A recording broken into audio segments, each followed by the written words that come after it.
BFM Business, BFM Crypto, la chronique. Et Antoine, ça continue de monter sur les cryptos, notamment sur le Bitcoin. Oui, retour de l'appétit pour le risque, phase de faiblesse prolongée pour le dollar. Tous les ingrédients sont réunis pour que les grandes cryptos continuent à bien se tenir. Donc au-delà des 30 000 pour le Bitcoin, 1900 pour l'Ether, l'XRP stable autour des 50 cents. Et puis de beaux gains pour les autres dont on parle un petit peu moins souvent. Solana plus 15% sur 5 jours et Cardano plus 6.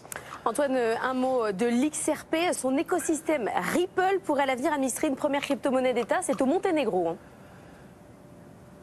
Oui, et aider un pays entier à résoudre une bizarrerie monétaire vieille de 17 ans. En effet, le Monténégro, ancienne république de l'ex-Yougoslavie, a pris son indépendance en 2006. Il a adopté comme monnaie officielle l'euro. Mais le pays ne fait pas pour autant partie de la zone monétaire. Il n'est que pays partenaire.